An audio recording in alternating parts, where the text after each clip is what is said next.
Hello दोस्तों, मेरा नाम ऋतिक कुमार रोशन है। मेरा यूट्यूब चैनल है ऋतिक कुमार रोशन IITM के नाम से। दोस्तों, मेरे इस यूट्यूब चैनल पे IIT Madras BS degree programme से रिलेटेड सारी वीडियो रहेगी। दोस्तों, जिन भी दोस्त मेरे जिसको भी इंटरेस्ट है इस डिग्री से रिलेटेड, प्लीज़ मेरे चैनल को सब्सक्राइब करें, लाइक शेयर एंड कमेंट करें। दोस्तों, आज हम बात करते हैं कि IIT मद्रास के BS डिग्री प्रोग्राम में कैसे हम एडमिशन ले सकते हैं। तो पहली बात दोस्तों मैं क्लियर कर देता हूँ, इसमें एडमिशन लेने के लिए दो मेथड है। फर्स्ट है रेगुलर मेथड, जिसको रेगुलर एंट्री बोलते हैं। दूसरा है JEE बेस्ड एंट्री।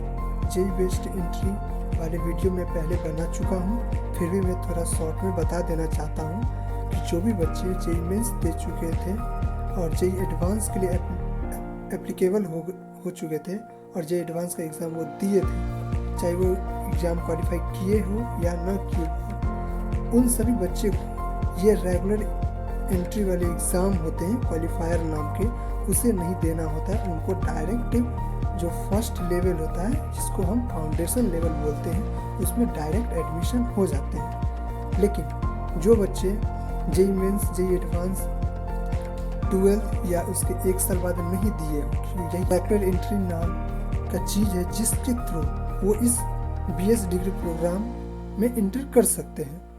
तो दोस्तों, जैसे कि जो IIT मद्रास है BS डिग्री प्रोग्राम में पहले तो एक क्वालिफायर एग्ज़ाम लेता है किस बच्चे का, जो रेगुलर एंट्री से उसमें इनरोल करते हैं। दूसरा फाउंडेशन लेवल पढ़ाया जाता है, डिप्लोमा पढ़ाया जाता है, BSc डिग्री पढ़ाया जाता है और BS डिग्री। BS डिग्री एक तरह से BTech के बराबर है। BS mainly outside of India, outside जो फॉरेनर होते हैं वो लोग BTech नहीं करते, वो लोग क्या करते हैं, वो लोग VS करते हैं। तो जो VS वहाँ का है फॉरेनर का, सेम एज BTech है। लेट्स बिगिन कि आज हम बात करेंगे कि जो वह बच्चे जो JEE मेंस JEE एडवांस कभी दिए ही नहीं हो, वो कैसे इस प्रोग्राम में इनरोल कर सकते हैं और अपने इस डिग्री को पूरा कर सकते हैं। तो फर्स्ट ऑफ ऑल गाइस, मैं ये पढ़ के नहीं बताऊंगा, मैं इसे पढ़ा हुआ हूँ, तो मैं आप लोगों को एक समरी के टाइप के मैं समझा देता हूँ। तो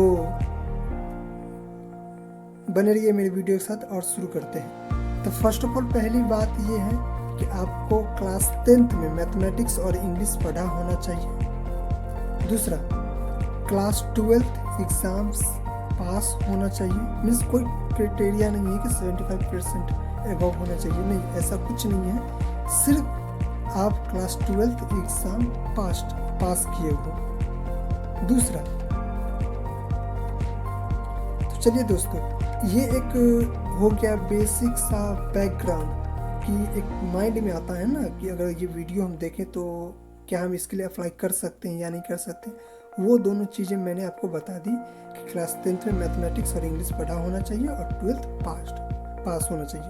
अब बात होता है कि चलिए ठीक है भैया, अब हम समझ गए, अब हम इसके लिए अप्लाई कैसे करें। तो इसके लिए एक फॉर्म निकलता है, उस फॉर्म को आपको फिलअप करना होता है। मीन्स एक तरह से एप्लीकेशन फॉर्म होता है, उसे आप अप्लाई करना होता है। तो उस एप्लीकेशन फॉर्म को फिलअप करने के बाद कुछ महीनों बाद फिर एक क्वालिफाइड एग्ज़ाम होता है।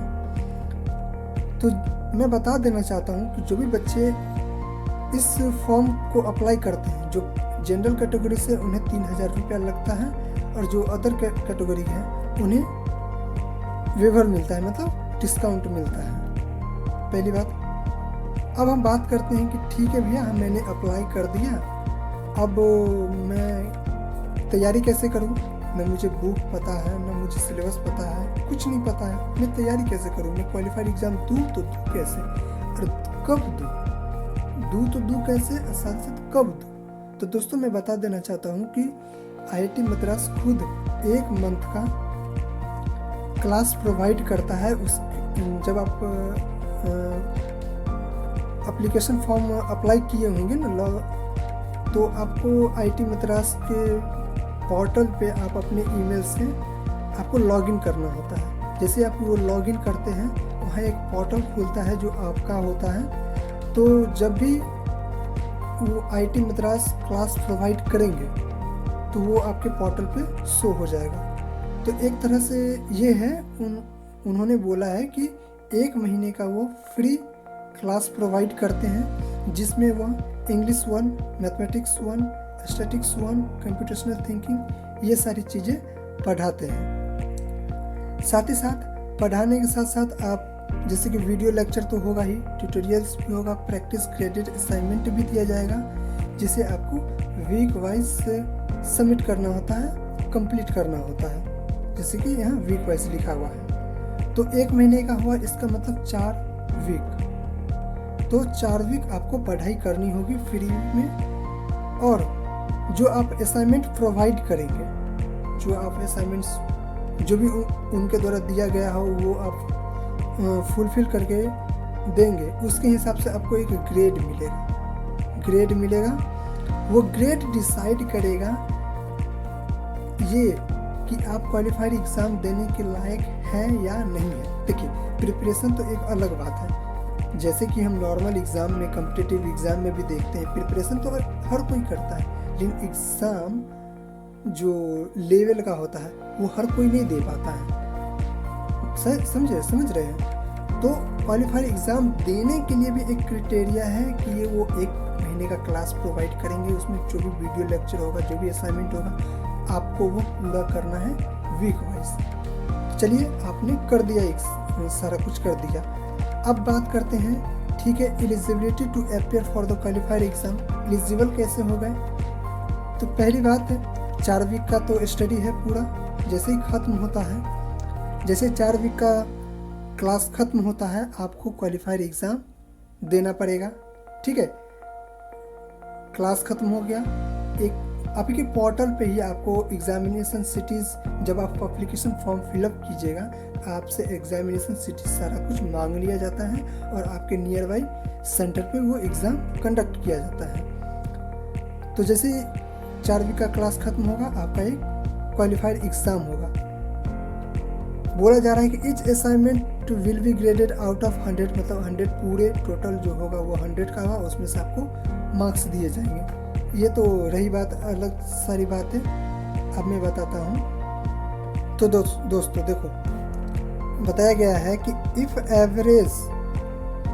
एवरेज ऑफ द 2 वीक्स, मतलब मान लेते हैं कि बच्चे हैं ना, जो भी बच्चे हैं वो अच्छे से कर रहे हैं।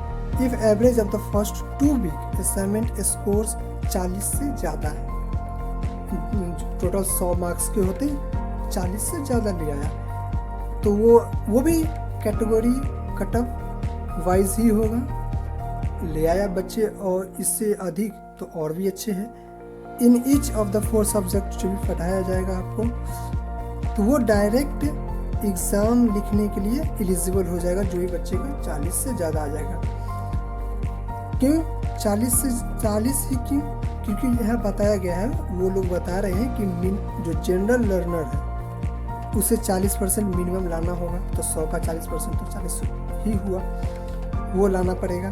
जो SC ST PW with 40% disability होगा, उसको 30% मतलब 30 मार्क्स लाना होगा कम से कम। देख लो, मिनिमम एवरेज असाइनमेंट स्कोर है। ये क्या है? ये असाइनमेंट का स्कोर है। एग्ज़ाम तुमको लिखने के लिए तुम एलिजिबल हो या नहीं, वो यहाँ पे भी बताया जा रहा है।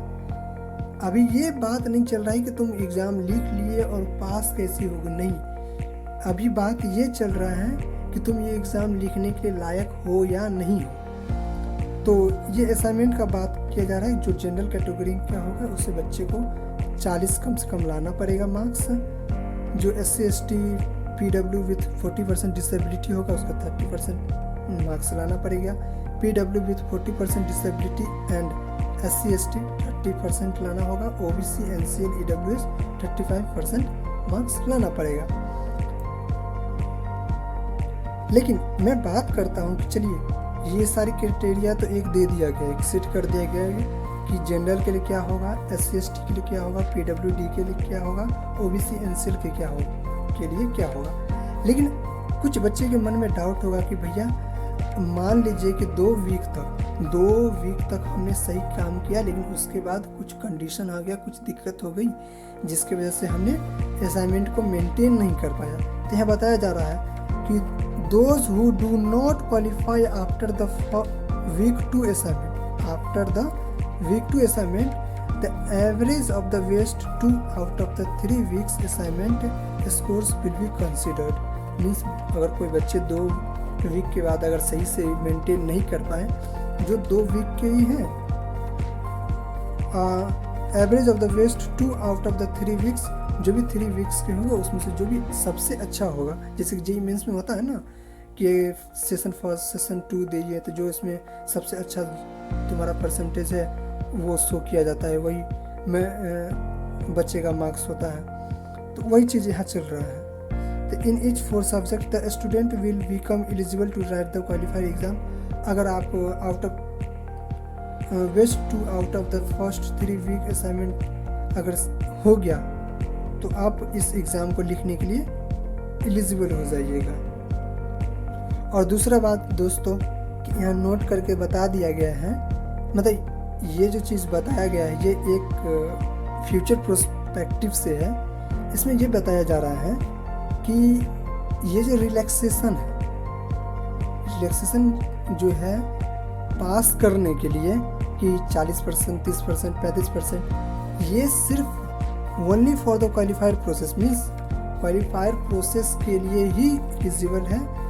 अगर आप एक बार रजिस्टर कर जाते हैं प्रोग्राम में, मीन्स प्रोग्राम कहने का मतलब कि BS degree programme, foundation, diploma, BSc, BS, इसमें अगर आप इनरोल कर जाते हैं तब आपको ये कि रिलैक्सेशन नहीं दिया जाएगा। उस समय आपको जो भी चीज़ पढ़ाई जाएगी, जो भी असाइनमेंट दिया जाएगा, आपको वो टाइम टू टाइम कंप्लीट करना पड़ेगा। उसमें कोई भी आपको कैटेगरी वाइज कोई भी किसी भी तरह से आपको रिलैक्सेशन नहीं दिया जाएगा। दूसरा दोस्तों मैंने बता दिया कि अगर जो इतना चीज़ मैंने जो बताया इस हिसाब से अगर कोई बच्चे क्वालिफाइड एग्ज़ाम देने के लिए काबिल हो जा रहे हैं तो उन्हें एक हॉल टिकट दिया जाएगा, जो बच्चे के अपने पोर्टल पे दिख जाएगा, वहाँ से वो डाउनलोड और प्रिंट आउट करवा सकते हैं। अब बात करते हैं दोस्तों कि क्वालिफाइड एग्ज़ाम का, चलिए ठीक है, एग्ज़ाम देने के लिए हम एप्लीकेबल हो गए। अब हम बात करते हैं कि अगर हम क्वालिफाइड एग्ज़ाम दे दिए, तो आप दे दिए तो ऐसा तो नहीं होगा कि किसी भी एग्ज़ाम आप दे दिए तो आप पास हो गए, नहीं। आप एग्ज़ाम दिए तो इसमें भी एक क्राइटेरिया है कि आप पास कैसे होइएगा। तो इसमें भी मार्क्स लानी पड़ती है, एक मिनिमम एक एवरेज मार्क्स होनी चाहिए इस प्रोग्राम में इनरोल करने के लिए। तो वही है क्राइटेरिया, वही है कि जनरल के लिए minimum required qualified exam score in each course, means जैसे कि आपको 4 सब्जेक्ट पढ़ाया जाएगा ना, तो उस सभी में से कम सभी में 40% तो आपको आना चाहिए, मतलब 40 मार्क्स तो आना ही चाहिए।